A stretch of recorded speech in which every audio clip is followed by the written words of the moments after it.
Hey everybody, welcome to another question and answer. Sorry I was a little late there, but You're actually on time. we're actually on time. No, you were on time. You started all right. talking as soon as I pressed the button, I think. Oh, that's good. That's good. Welcome to another question and answer. We're getting a lot of questions about the wing chair class, Patrick. Do you have an update on that? I had a couple of people ask. So it's what? May 3rd. Yeah. So by the end of the month, it will be done. Yeah, and just to So remind, I've been going through there's a lot of footage. right, A crazy amount of footage. and there is a lot of work to them, and we've been promising this, and I think we promised for May, but we Yeah, didn't end say of May. when. It's the our end of spring May. class, because I want to Right. get it before. Well, technically, when's the first day of summer? June 20th? Right. But it'll be out by the end of May. Because we have to start filming our next class. Which Well, we haven't. After this wing chair, we're kind of... I really want to do this GoPro thing idea, Patrick, that I had. Yeah. I want to, I had an interesting class. I just want to talk about the in-house classes that we have. And of course, we have to get the people's permission, I know, for filming. But I think it would make a very interesting YouTube video. It would be free footage because it's not going to be as good as the online classes. And for the differences, you guys... Here's our film expert, Malcolm.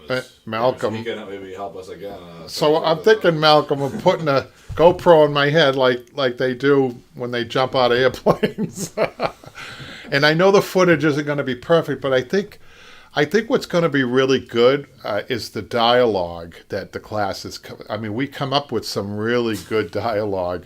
I don't think the film footage is going to be even as good as the YouTube. I think there's going to be a lot of when you use a GoPro, Pat, to tell me I'm not as familiar with that. Yeah. But there's a lot of up and jarring back and forth, right? I mean, It's gonna be just raw footage. Right. There's nothing really you can edit. If you want to film everything between you and the students and all that, but it's I don't even think I want to edit it because no editing. It's going to be the YouTube. It's not going to be on online classes. It's not going to be a paid class at all. It's going to be. I mean, for instance, last night I had a surgeon in the class. Yeah, Malcolm, we have the chest mount. I already have that, so that could be an option. So and I have the head one. So that's a good idea. I didn't know there was a chest. What you put? Cops wear them. Right. But it's for the GoPro. All right, So you and can always wear that. and the actual. Will it fit? What do you mean? Will it fit on my? You mean on my broad chest with all the medals? Right. So, but as far as I know, now I don't know too much. But when I watch those shows with the police, the film isn't that great either. It's grainy and everything else, right, Patrick? I mean, it's not going to be. I have an old GoPro. I have to get a new one if we're going to do that. But I think people would find value in this. I mean, because last night, so I had a woman who's doing a parson chair, and she's doing it in a contrasting fabric, which is interesting. And she cut her fabric out last night, and we had a lesson on cutting fabric with her. And then I have another woman who's doing a box skirt, a mini box skirt about this big. She insisted on doing it, and it looks good, but it's a very stylistic thing. And she was obsessing over how to piece the piping on the back. We have a question about that coming up. But there was a lot of detail showing her. I actually had to do it for her a little bit, and she still didn't like it perfectly. And the surgeon was looking over I have a surgeon in the class. She's looking over my shoulder. She says, "That's a good operation right there." But the woman whose chair it is wasn't quite satisfied. I didn't even see what she was looking at, but it's okay. It's okay to be hyper focused. I mean, I think you have to be like that, especially in the beginning of your career. You have to be your own worst. You have to be the critic in your work a lot of times, especially if you're working alone. You guys know what that's like. And the surgeon she's working on a Victorian chair, and I brought out a foam. All the needles we have in the foam at the shop, Patrick. Mm. We have curved needles. We have straight needles, upholstery. Pins, you name it, on this pad. And she found that she just came from surgery to take the class. Do you believe that, Patrick? Wow. And she said that it's very similar. The upholstery is very similar to her surgical tools, and she called these needles that she uses something different, but she said that they look the same. And then that was in one area. I have two areas in the shop. So if you guys could visualize this with the GoPro, I'd be going from one room to the next. They're right next to one another. But out in the other room, I have somebody doing a machine age Herman Miller office chair, which is a real puzzle, let me tell you. It's all be taken apart, and she's got to put it back together again. And then I have another person who's taking a chair apart and putting it back together again just to see if he can do it. He's having a fun time. So that's about it. I think there's somebody else in there. I just can't recall who the third person is in that class. But the point is, there's a lot of activity. There's different projects. There's cutting fabric. There's on a table. There's cutting the fabric around posts. There's people put piece and piping. There's surgeons putting together a Victorian tufted chair. So there's a lot going on. I think it would be interesting, Patrick, and I think it would get a lot of views. Yeah, it was. Isn't that what we're looking for, content? Because we should have done that the last time we tried doing it. I think we got to do it. Let's commit to doing it because we have not been able to do it. We're very busy, but all of us now. It makes it easy for me. I don't even need to be there. Just tell you how to turn the GoPro on. Exactly. I mean, I'd like you to be there just in case there's a technical difficulty, though. But you just gotta watch people's language because. Oh, actually, that's being talked about. That's gonna be a problem. Because these people would sometimes drop the F-bomb. No, we can't do it. What do you mean? Now, is that going to be possible for you to edit that out? Yeah, but that's just going to make life miserable. What do you mean? I have to go through the whole thing and see where the swearing is. It's only an hour and a half. It's an hour and a half. I'll have to watch every second, because at least when we're here with Jimmy, we have control over... Jimmy's okay. If I hear it, I'll stop the tape and I'm right there. Well, there is sometimes funny things that happen, like last night. I'll give you an example, and I'm not being. YouTube used to be a lot less. You mean if there's one F-bomb, they pull you off the? No money. You can't get any money. Really? Yeah, nothing. Oh well, we have to tell people they have to be careful. I mean, these are adults after all. It didn't used to be like that, but well. These are adults after all, so let's give it a try. Let's be careful who we have in the class. Let's not remember your history with GoPros. What do you mean? Well, I don't want to talk about that. Somebody went flying down a mountain one time and with no brakes. Yeah. The handlebars. Just say you shot over the handlebars. And you have that on tape. Yeah. Oh, brother. Well, so here we are. I'm going to get to the YouTube, but before I do that, are there any questions or comments first, Patrick? Wouldn't think there would be. But... Yeah, Malcolm was chiming in on that. Yeah. And I agree with him. What? About the GoPros and stuff. About the chest, wearing on your chest? Yeah, he said if you use a head one, your head's going to be all over the place. Right. You're going to get nauseous. Right. Okay. So you know how to do it. Yeah, and then Randy was saying, rather than filming the entire class, focus on specific, unique tasks, like one on the skirt, one cutting fabric. That would be your editing, Patrick. Right. That was kind of what we tried last time, though. And that's kind of... Well, remember the last time... People were so all over the place with different stuff. But that was a big room, and that compressor and the noise acoustics weren't good in there. I think at the shop in Arlington, they're much more controlled, and the compressor's downstairs, you don't hear it as much. And we do a lot of pin tacking. I think it would still... Let's try it. You know, another option, too, is to use a cell phone. The quality's not going to be good, but just put it live on YouTube. Do a live stream. Oh. Because you can get a phone mount for your chest, too. Why don't we do that? But the quality of the live stream isn't very good. It can cut out for people and everything like that. But that just makes it so much easier. You're looking for content, now, right? when people get nervous, they find out they're live. They might get nervous. Oh, most people would. No, maybe that wouldn't work. The GoPro and the editing of it. It saves everything. It saves all the well, those live shows, I'm telling you, you got a problem with people. People do swear, Patrick. I can't help it. Yeah. I mean, I can't control other people, what they say. I can control myself. But well, if they find out they're live, maybe they'll have more control. No, I don't think so. I think it'd probably be worse for some people. Oh, they'll get the spotlight and... I think the GoPro and the editing that goes along with it must happen because you don't want to lose your monetization, right? Right. All right, let's get to the YouTube deconstruction of a dining room chair. Some of these I even forget that we did them, Patrick. You know that? Oh. They've been so old. How many years now were we on YouTube, Patrick? Over 10. Wow. Since 2011. So Sela says, I recycle most of the time, but I've seen a huge uptick in vintage reupholstery with cotton instead of foam. Yep.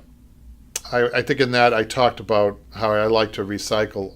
Usually when we reupholster something and it's been owned by the person instead of bought, used, or something, I encourage the reupholstery to try to maintain the materials that are in there if they're okay to use, maybe enhance them.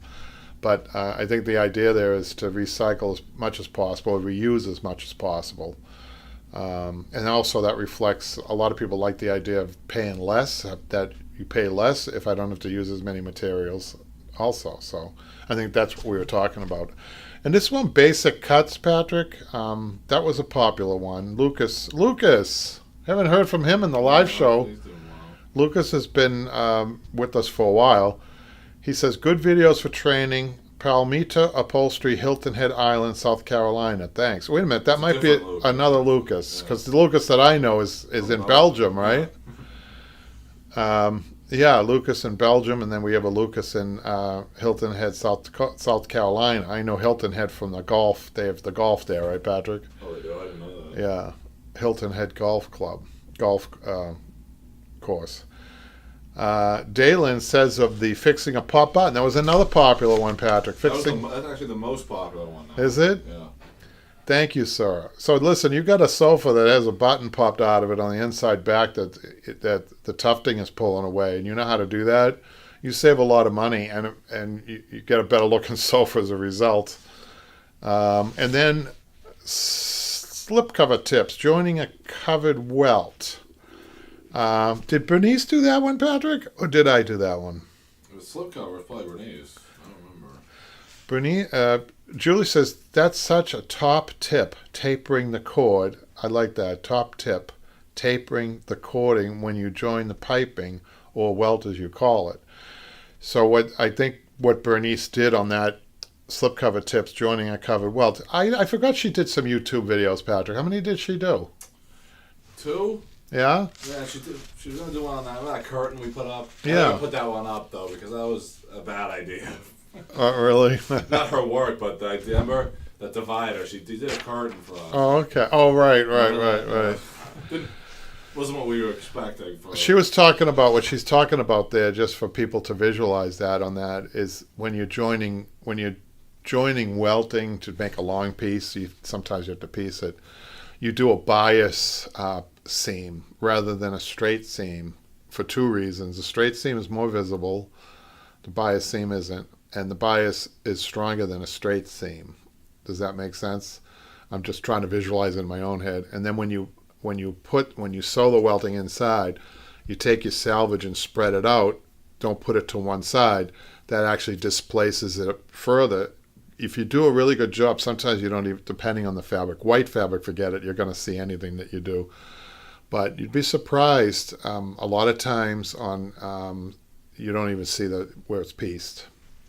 As long as you make sure that, a lot of people make the mistake when they're cutting piping, they don't mark it. It has to go all in the same direction. So if you're taking a fabric and you're turning the direction, you might see a little variation in the coloring. So you make sure that you get everything going straight. And sometimes that's hard to do. You have to pay attention when you're cutting on the bias. You're cutting the piping. You're cutting one at a time. You might put it aside. You might put it in a pile. Once you put it in a pile, forget it. What I do is I cut one. I go to the top, I bring it to the bottom of the other one before I start cutting, I pin it, and then I cut, and so on. That way I don't lose the direction. You'd be surprised. Sometimes, like I've talked before, fabric can run 8 different ways. And when you cut fabric down to small pieces, like a piping, like that big, like 1.5 inches wide, it's even harder to see which direction. Oftentimes, it's hard to see where it goes, how it goes on, so I don't know if you know what I mean. Jack's the Papillion.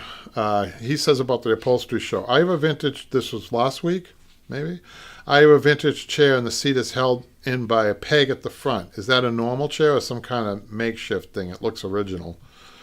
So I'm not sure what he means by that, except that a peg sometimes is a dowel with glue on it. That's what I'm looking. If Jax wants to send a picture, Facebook forum, I should mention, this is where you can post your pictures on Facebook forum and get it. There's nothing like a pictures, and we can probably take a close-up of it and maybe we can comment on that. And that's Broadway Upholstery Forum, and make sure you join. I guess you have to join to post, right, Patrick? Yeah. Yeah. And we have how many? How many do we have on that? We have a lot, hundreds, right? I think it was 500. Wow. But it was 4, I think, last time I checked. Wow. So here we are. Any questions or comments before I move on to the Facebook? Malcolm says, I wouldn't suggest live streaming for a large group. He says, make sure no one is playing a radio. Yeah, we've been through that. Yeah. Wow says hi. Julie's here. So I got Julie, I'm about to read her. I think I if think it's the same Julie. Yeah. So Julie on Facebook forum, she says, I started just refinishing 8 years ago and then moved into reupholstering also, as I was presented with so many great chairs and I hate to see anything being thrown away. And she's got a representation of some of her work here, which I will show you. Good job. Yeah, that's her. Good She's job, out Julie. right now. I like I think you've painted and the upholstery. I like your selection of upholstery. It's really nice. Diana is a good supporter and a longtime supporter, Patrick. One of the first ones, I think, right? Yeah. Well, that's you know who Diana is, right? Yeah, it's Randy. Yeah. Like, We posted photos of this frame a while ago. Fabric finally arrived and it is finished. We used firm 3-inch Dacron wrap foam in the seat, 2-inch Dacron wrap foam for the back. The seat suspension was redone with Intis Ellis belt welting and clips. The wood was cleaned up with a 50-50 mix of naphtha and paraffin oil and 0000 steel wool, then given a coat of paste wax. Oh wow, did a really nice job in this, and I think I would have done the exact same thing. We used to use 3 parts turpentine, 1 part paraffin oil. That was an old trick that some old upholsterer taught me. That's what we use. But this down, is that good? yeah. There you go. So mid-century is very popular, Randy, as you know, Diana, around here on the East Coast, especially Boston, New York. We have suburbs of Boston out in Lincoln, Lexington, parts of Belmont, where they have whole neighborhoods of mid-century homes. And so they need mid-century furniture to fill those homes usually. It doesn't look great with overstuffed furniture, I can tell you that, those homes. But I'm not so sure out where you are how much mid-century you get, but we get a lot around here. Let me just go to the next one. Nico says, hi folks, finally got some time to complete this storage ottoman with the built-in tray.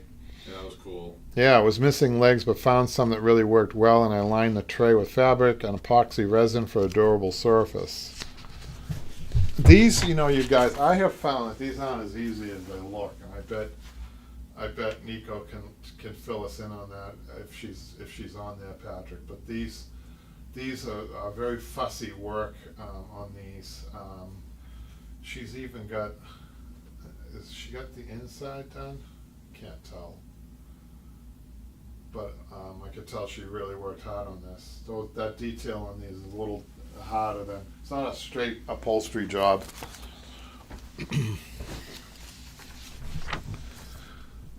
Ken is new, isn't he? I think so.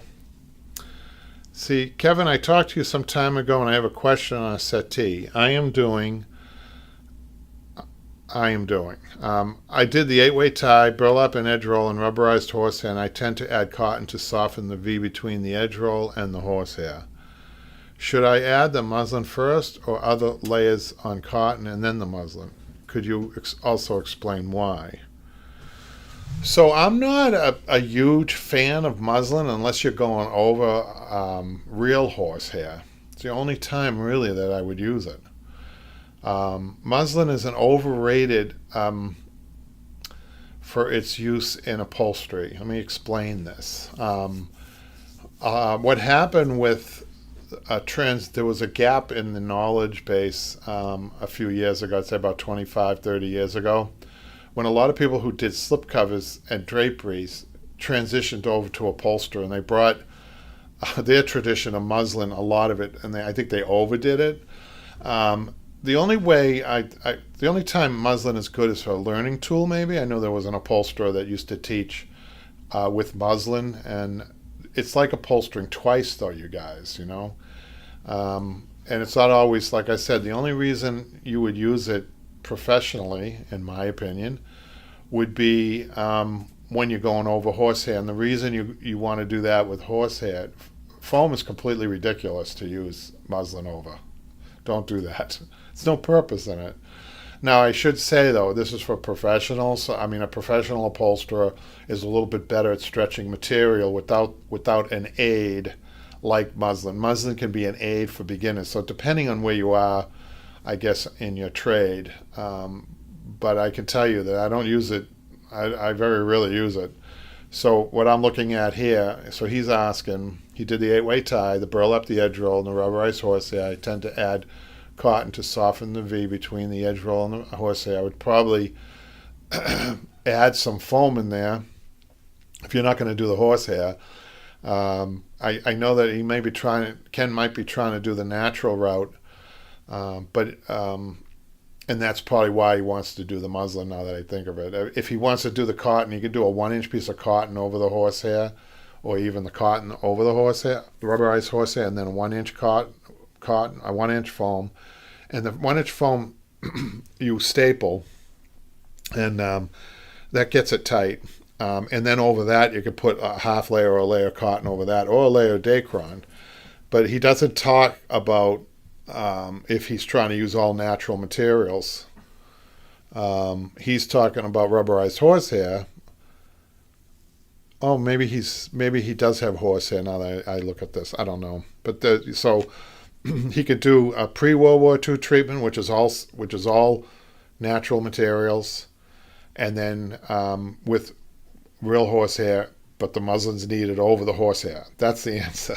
If he's trying to find an answer, the answer is go over the horsehair directly, over the real horsehair directly, if he's using it. Because the reason you do that is so that you can take your regulator and adjust the horsehair over the springs. And if you take anything apart, if you guys have taken really old antiques apart, that's redundant, but an antique apart, and you see the holes, these little holes in the muslin, that's the upholsterer adjusting the horsehair through the muslin with his regulator. So you can't do that if you can't do that if you put cotton under, and you can't do that if you put cotton over the muslin, right? So it's the muslin goes directly over the horsehair, real horsehair. Forget the rubberized horsehair. There's no point in doing that. I hope you understand. So pre-World War II would be all natural materials. Post-World War II would be all synthetic materials. And sometimes we use a combination. Like it sounds like Ken might be using a combination, which is fine. As long as that recipe ends up with a beautiful crown seat and functional, and you sit on it, it doesn't crunch. You got to be careful of horsehair, you guys. Sometimes it has a crunching noise to it. That's why I use the thin horsehair, not the thick horsehair, rubberized horsehair. So combination's okay as long as it's the right combination. What I mean by that is pre-World War II, post-World War II, or synthetic and natural fiber combination is fine, as long as the end result is what you want. I don't know if you guys can. I tend to go. I felt like I wasn't focused on this one, but any questions or comments, Patrick? He says lots of MCM, maybe because I go looking for MCM projects. Oh, okay. I use muslin over the tight seats to hold things in place. Who's that? Also Randy. I trust Randy's judgment. I from past jobs and past discussions, he knows what he's doing.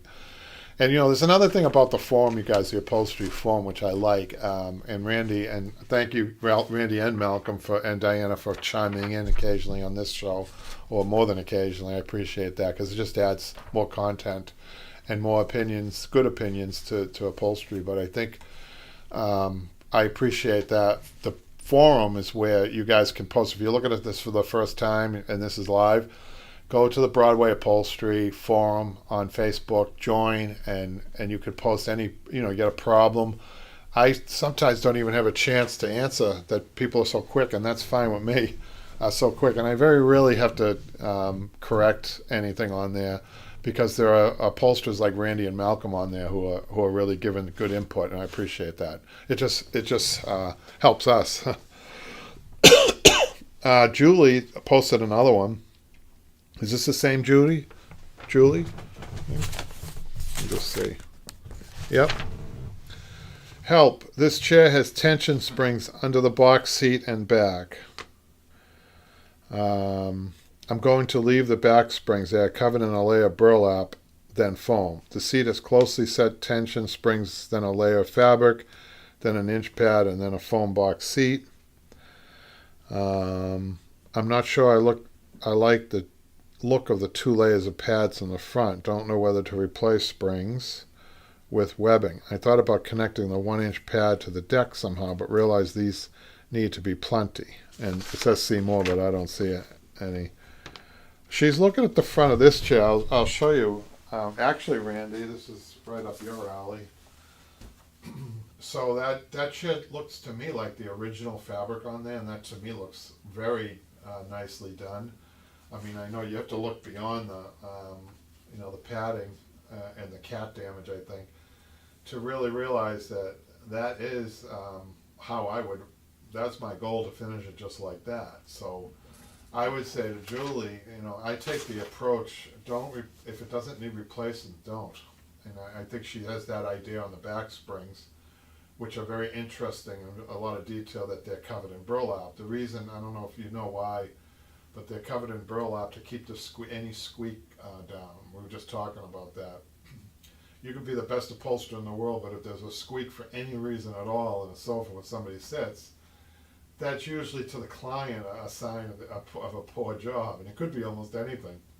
That's why you're very careful when you're using metal springs to make sure that they're separated, not touching one another at all. And you got to be careful of these hard clips, those hard clip rings, because that's metal to metal. Anytime you have metal to metal, you have to be aware of that. Sometimes what upholsterers do on springs that are attached to wood frames, like on Empire sofas, we take a ball of cotton. I mean, you can't help but attach to the bottom. There's usually a big plank of wood or a couple of planks of wood that the springs attach with a piece of webbing.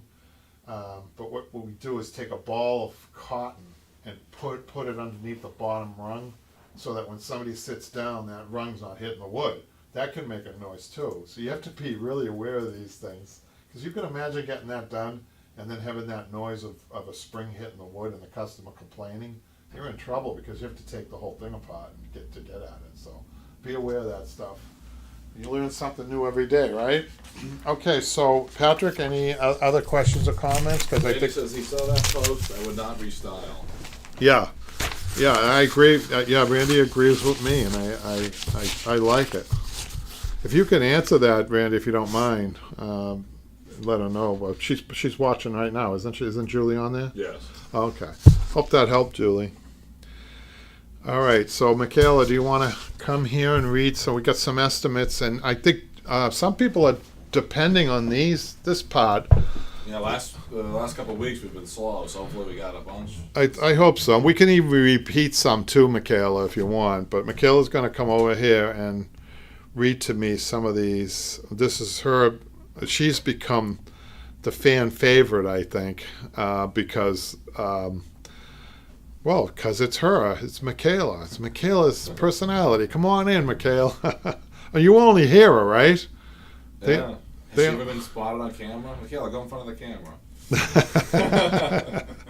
She doesn't have to. You don't want to. Some people don't like it. Well, some people are natural born hams. Right, Patrick? Whatever that means. You don't know what a ham is? Michaela, start talking before he goes off. If it's one thing I can't stand, is a ham. Yes, and Randy, I did see that. Thank you for Randy. I think he's been commenting on the forum. What's that? So he's been participating, which is great. Oh, a lot of people actually have. Before we get to them, that's great. People. I mean, was it designed like that in the beginning? I think I saw. It was only Jimmy in the beginning by himself. Yeah, but I saw myself, with a lot of work to do with that. But it's great that it's kind of self-propelled, right, Patrick? Yeah. So I got to go on here now and catch up with Michaela because we're going to be looking at the emails. You ready, Michaela? She went to the bathroom. Oh. Well, we got one YouTube. Oh, now live on YouTube, Patrick. Hold on a sec before we do that. Julie says, no, don't want to restyle. It's just, there's 2 seat pads. The one underneath is an original. What she says about that. Maybe I'm not looking at the... No, I'm looking at the right chair. One is not original. So I see an upholstered back, Julie, with 4 buttons, and I see a loose cushion that might be a little too thick, so you might be right about that. A little too thick. To me, that... Randy, take a look at that. Do you think that is too thick looking at that? Aesthetically, I think maybe on that, maybe a 3-inch. That's hard to tell with the picture. I think that's what Julie's talking about, that it's not original. The cushion itself's not original to the chair, which makes sense. Let me just hold this up again. See how, at least from the picture, it looks a little too thick. My eyes want that a little bit thinner. I think that's probably what she means.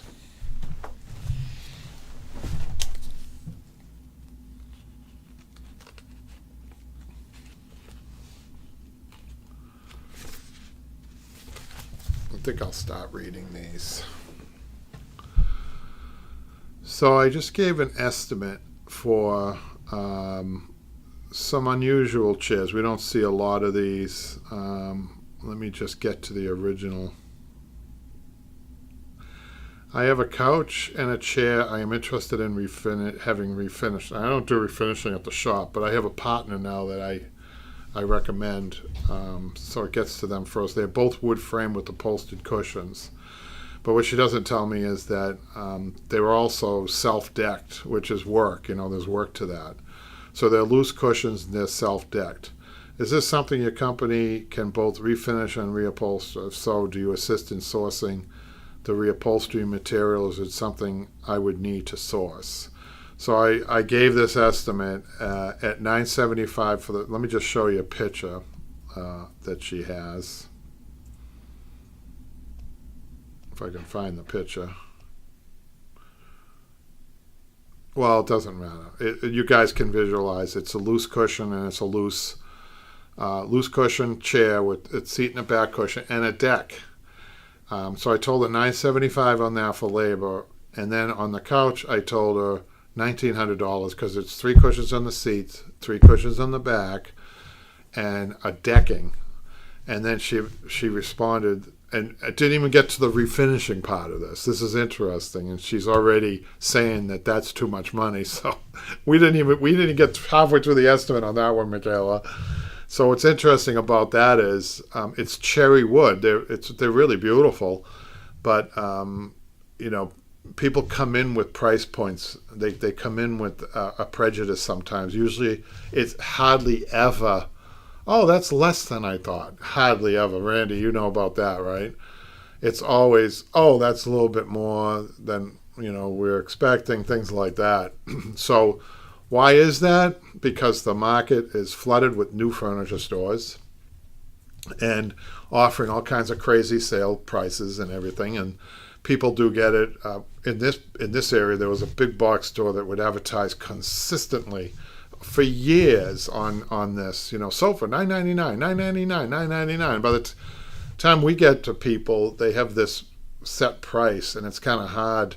You really have to do a sales job and trying to get any type of work from somebody that thinks that they can get something brand new for $999. Guess what? They can, and then what they do is they do a payment plan. It's not $999. By the time they're done, it's $3,000, but $999 is the initial payment, I think.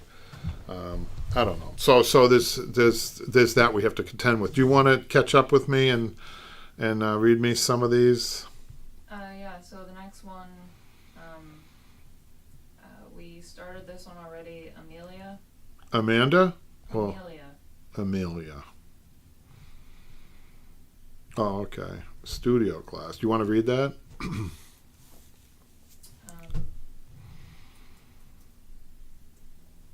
Oh wait, this is just one for you to answer, because this has to do with the in-studio classes.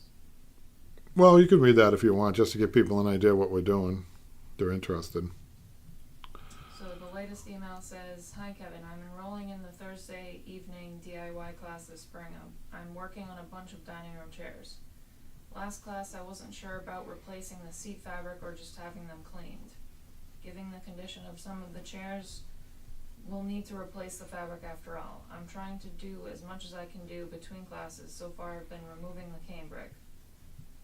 I have 2 questions. Should I also remove the seat fabric staples when I do need to have the replacement when do I need to have the replacement fabric?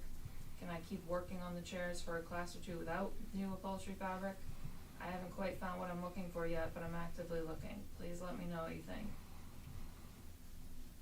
Should I be removing the sea fabric staples?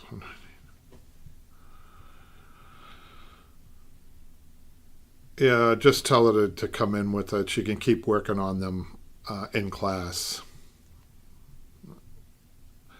So I wanted to respond to this. So I have how many students? 10, Patrick, I think 9 or 10, but between both classes, maybe not that many, but 2 classes, and I do a lot of work like any other teacher. So if you guys are thinking about doing classes, you should know this. Outside of the class, I mean, first is the preparation for the class, which is a set. I have to set the whole shop up. I have to knock down, my space that I'm working in, which is both rooms, by the way, because the front room's for fabrics. We usually have a couple of chairs out there, books, and we have to rearrange the books and put tools out there, and then take some chairs away and make sure the floor is clean of anything. In the back room, my bench has to be knocked down. Any project that I'm working in, sometimes I have to bring it out into the van. So we have limited space. It keeps the place clean. It keeps the flow going when you have a small place. I noticed that people who have big shops, there's a lot of dead storage, and by the time they're done, they have a shop my size. Does that make sense? But it's true.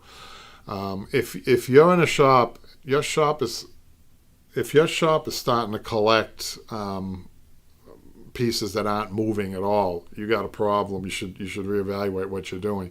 In my shop, daily it's changing daily, and that's a good flow. But so there's the prep. That's about an hour at least. Then there's the actual class, and then there's these emails that come in for people who have questions outside of class, and so and then sometimes you end up sewing projects. It's kind of like a favor for the people, so there is, it's like a teacher doing, correcting homework at night and things like that. So there's probably another, I don't know, 20 minutes to a half of an hour after class. So these are things you should consider if you're going to start a class. So I'm glad you read that. You got another one there? Yeah, Amanda, you want to read that? "Hello, I have a couch that is in dire need of new slip covers. I have the former covers and would love to set an appointment with you to figure out if this is feasible. It was formerly covered in a wide wale corduroy. Would love to discuss options. I teach preschool and the only time that would work for me is Saturday. Please let me know if this is a possibility." She doesn't include a picture. So you can answer, say Saturday is fine between 9 and 1 to come in, even this Saturday. And when she comes in, we can discuss. I'm trying to lean people to reupholstery rather than slipcover. I find that most people who are slipcovering, the fabric underneath, the piece underneath needs some attention. So there's no point in slip covering over something that might need, let's say, an arm fixed or cushions that are repadded or whatever. And the difference in price isn't that great. So, sometimes I like to have somebody in the shop to discuss that.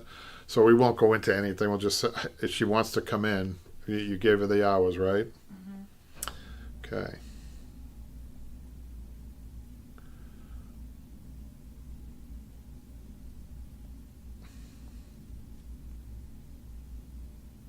And then Audrey down below, it just cushion on the quote that you gave. Okay.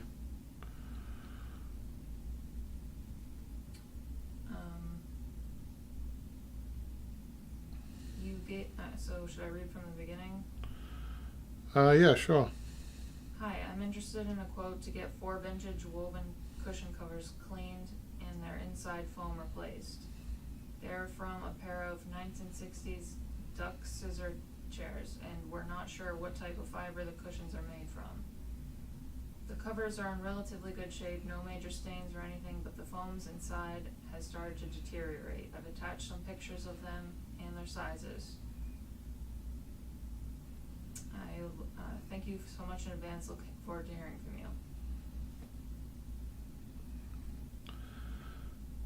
you. Well, so what's interesting is she's asking if all 4, if the price is all 4. Is that what she's asking? She says, or you said, we can make new foam cushions for $225. I did. But we don't claim. For both. She has 4 though, right? Yeah. So no, that would be Each. $225 Each. It's funny how people, 225. How do you divide 4 into 225? If she's thinking that was for all 4, it would be an odd amount. But again, this is an example of price points and what people are expecting as far as price points go. But I see, I really particularly don't like doing this. To be honest with you, let me just show. That fabric there is older, and I'd be really worried about it falling apart on me. I'm getting a lot of problems lately with, even though I don't take customers' own material, it's like somehow, I get kind of roped into, I don't know, I feel bad for somebody because they had their own fabric, and you'll know this, right, Michaela? Sometimes we do customers' own material, even though we say we don't. And every time, I'm sorry I did it, because the fabric is just lousy. It really is. I mean, we have a great line of we greenhouse fabrics, and we like that line, right, Michaela? I mean, it's a great line of fabric that I've not had any problems with it at all. But I have to say, the fabrics that come into me, customers' own material, I've had all kinds of problems. Somebody coming today, same thing. So we'll see. Do you have another one? Somebody just asked a question, but it's not an estimate. You want to read it? Patricia at the top. Okay, she's from the United Kingdom. Hi Kevin, I am in the process of reupholstering an old piano stool and was surprised to find wood shavings sandwiched between 2 layers of felt. I have found straw in the past, but not wood shavings. What approximate time frame would you give this piece, as I am very interested in the history of upholstery? Thanks Kevin for all your YouTube videos. They are very interesting and helpful, and I am very grateful to keep up the good work. I can actually pinpoint this almost to the year, believe it or not, Michaela. I mean, a lot of times I would say to her, because of the wood shaving, I would say between 1940 and 1945. Those are the war years, especially in England, when you couldn't get any batting. You couldn't, regular batting. You couldn't get cotton. You couldn't get silk. They used that for parachutes. Of course, cotton for clothing for the soldiers. Jute, no jute. There wasn't anything, I don't think, coming out of India. I don't think there were any exports. That whole exporting and importing over in Europe was greatly affected by the war. So in this country we call this a farm piece, and farm pieces usually on a farm, you can imagine they use whatever's on the farm. So that's where hay comes in. But this is an example, I'm pretty sure, of lack of regular batting, and so that they replaced it. And I'd like Patricia, this is just an email to her, right? Okay. So I don't have a picture to show you guys, but Again, this is interesting. We'll see if she answers back. She might have some information about the date, or maybe an idea of the date. That would be interesting. And that's the last one. And that's the last one. All right. Well, so Ready? yeah, that's it, Patrick. Unless, are there any other questions or comments that we should get to? Randy has been chiming in. He says, smaller space focuses you to be more organized and efficient. If you like greenhouse, take a look at Charlotte Fabrics, was another one. Okay, yeah. Thanks, but no, Randy. That's pretty much it. Well, yeah, the size of the shop keeps us honest, as they say, and it does keeps us very efficient. You have to, unless you could easily just be I've been in shops like that where they can't even move. They don't even have a 3-foot.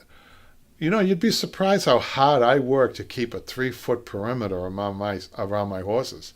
That's hard enough, believe it or not. But I've been in shops where, you know, they start, if you start pegging your wall to hang things on it, like furniture, that's a sign that there might be something wrong. Reevaluate your business plan. That stuff shouldn't be hanging. If you're hanging something, that's like saying, I'm not going to get to this for 6 months. The footprint is really hard to keep clean, and 3 feet area. So the classes are very cramped. I don't have enough room for 6 people for 3-foot circumference around each one. No way, not even close. And forget about 6 feet social distancing, right, Patrick? That's behind us, thank God, right? So I think that's going to do it. All right, Pat? Yeah. I'm pretty sure there's anything else. No, I think we took care of everything. But come on now, we got to get going on this. I know. On this GoPro idea, I think we should do it. I have to identify some people. Maybe we'll just do a separate class with that. Well, Okay. Either way, though, I think Jimmy's going to be coming back soon to do a new class. Well, let Jimmy be in that class. Yeah. That'll be fun. All right. Well, thanks a lot, guys, and we'll see you next time. Thanks, guys.